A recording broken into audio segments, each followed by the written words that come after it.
What is up, everyone? Welcome for another beautiful, bright, sunny day working on the cars. And I know today's scene is a little bit different. We're not working in the shop again. And the Karma Cayman is on pause for today. If you guys haven't kept up with the build series, I've been building my 2012 Cayman. We have the first Karma Cayman kit in Northern America, the second kit in the world ever produced. If you guys are interested in those videos or any of this build series, go ahead, click in that right-hand corner. We make new videos every single Tuesday, and normally they're about this thing, and the progress has been crazy. As you can see behind me, it's looking pretty gnarly. And if you are here for the Karma Cayman, I'm sorry for putting the build on pause today. For the longest time, the Jen, she's been neglected. Ever since we rewrapped this car back in May of last year, of 2020, I have not put the hardware back in it, the proper hardware. So we are going to be installing the brand new hardware that I have for this car. There are a couple other things that need to be worked on. We have some couplers that are ripped for the intercooler, so we have had a mad boost leak. We have all new couplers to install with this thing, and the biggest thing, there's a problem here. If you guys will notice, this thing is covered in oil. Kind of gross. The rear differential is leaking. I have a hunch. Kyle and I, a while ago, were building a rear bash bar for this car, and unfortunately things went a little sideways and we didn't end up making those, and that video never came to light. On the way from Kyle's shop to the other shop that was manufacturing those bash bars for us, my exhaust hangers broke, dragged the exhaust on the ground, and then got ripped off. Unfortunately, shit happens. I think there's a little collateral damage here, because ever since then my rear diff has been like leaking a little bit, and now it's becoming excessive. It wasn't leaking at all prior to that. So if you guys missed the Genesis content, comment down below, let me know. We'll probably bring a lot more back soon, maybe. I have some plans for this car, but this one needs to finish first, okay? So all the parts and things that I've been gathering for this car, none of that will really happen until this thing is done. No double builds here. I don't have that kind of time. Unless all you guys start subscribing and putting your post notifications so we can start building this channel, building our audience, and maybe make it some AdSense. Maybe we could take some time off work and start making more progress on these builds. I don't know. That was kind of a harsh way to tell you to subscribe, but you can subscribe if you want. I'd appreciate it. This thing is covered. Geez, look, we're even dripping down right here. This is crazy. If you could see, there's a big ass nick in this drain plug right here. So I'm hoping that was the only collateral damage that we got, and maybe it loosened the plug enough for it to drip out. Right now, I guess I'm really just talking out of my ass. I'm gonna clean all this up and see what I can see. I'll let you guys know. Hopefully it's just a drain plug. I have been down here cleaning for like 30 minutes. You can see everything down here is pretty clean now. This may look like it's missing a bolt right here, but it is not. One thing that I did notice is that it's not really heavy on this side of the differential. It's heavy on the left side of the differential. Most of the gunk buildup ended up right here on the back of this bumper. As you can see, it's nasty, but it's just speckled over here, whereas it's like caked on this side. So it's definitely leaking from somewhere on the left side. My thought process on this, I know that it's heavy on this side and so much is coming out. Like obviously it's caked on the back of this bumper. It leads me to believe that this only happens when it's running and when it's spinning. So I think what I'm gonna do is leave you guys right here, turn the car on and spin the axles. We'll see what happens, see if we can catch it leaking.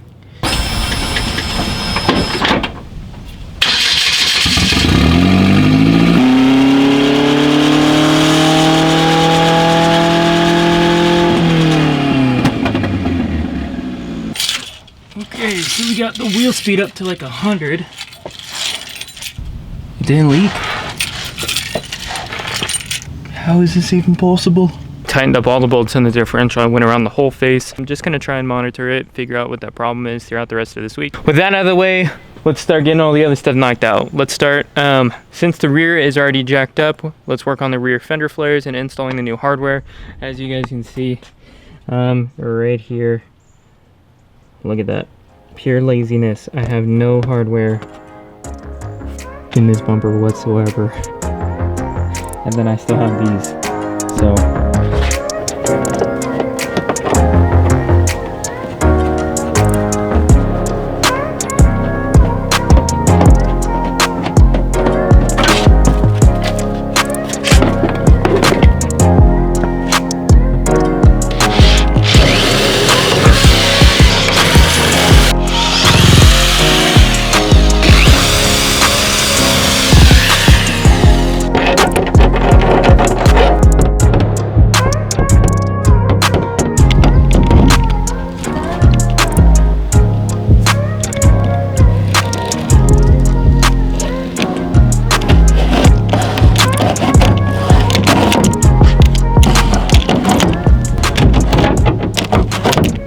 So this is one side completed. Pulled the fender off, put all the riv nuts on, and installed the hardware. Now that I'm looking at it, I'm not sure how I like it.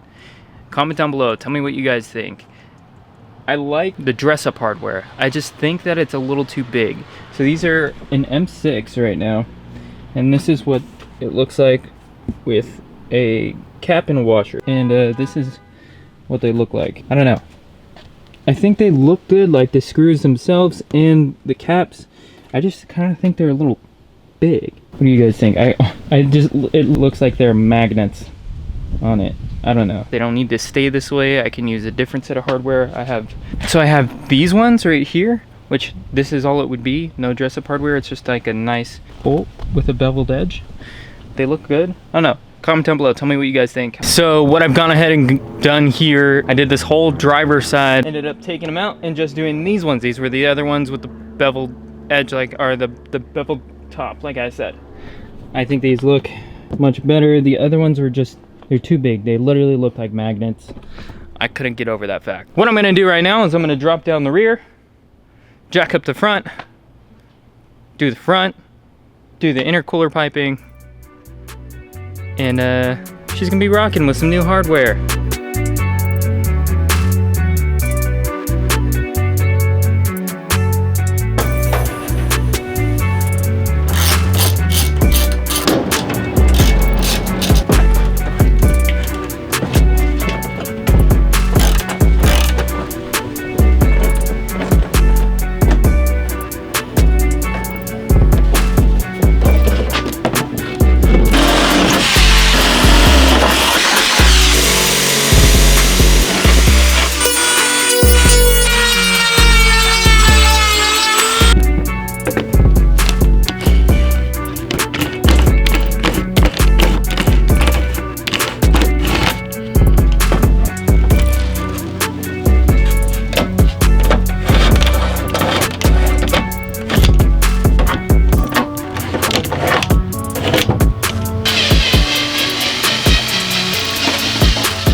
Okay, so we got both flares off. We got the riv nuts in on both sides. I made a way better way to mount the bumper into the fender.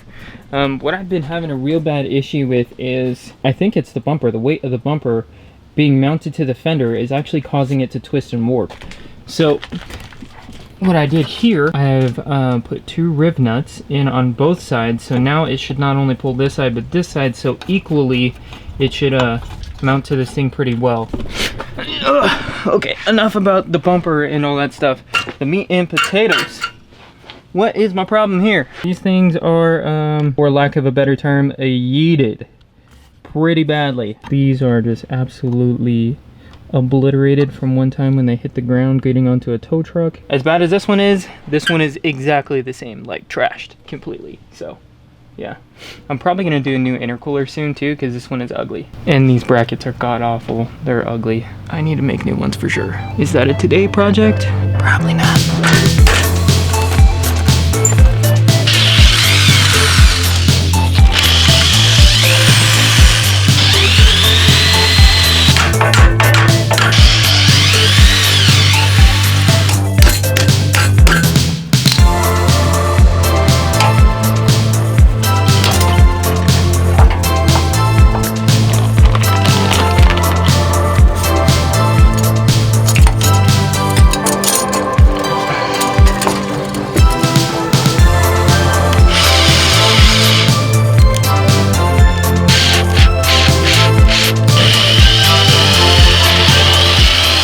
We have our new intercooler couplers on.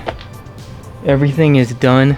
Look, I've even added some riv nuts right here and one right here so we could thread this into the top of the bumper as well.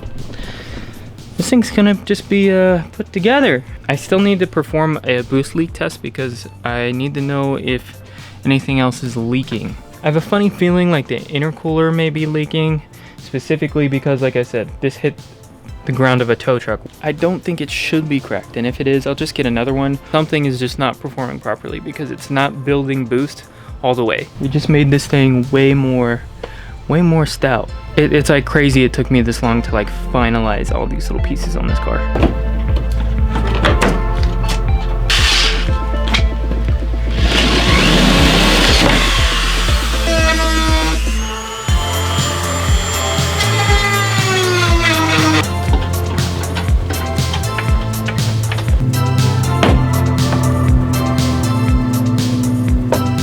I've done quite a bit of work off camera. I got everything fastened back together, bumpers on, fenders are on, and the hardware is installed all the way around the car.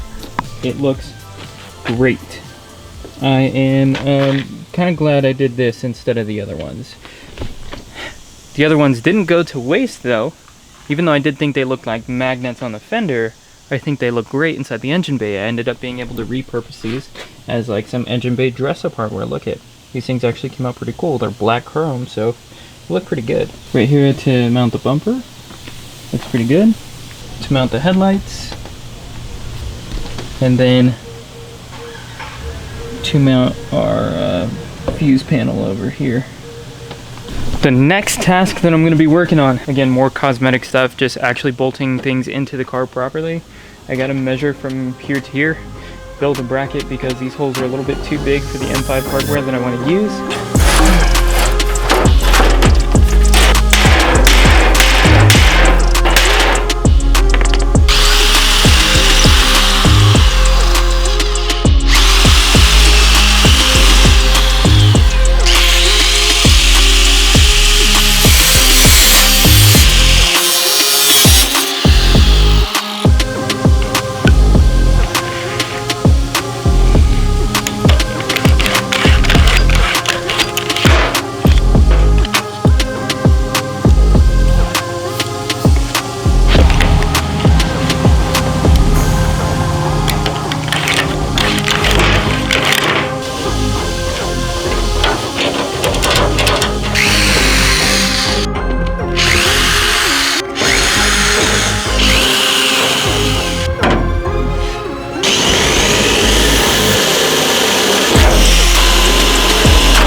Well, I'm editing this video right now, and I realized I didn't even film the last portion of this video. RIP me.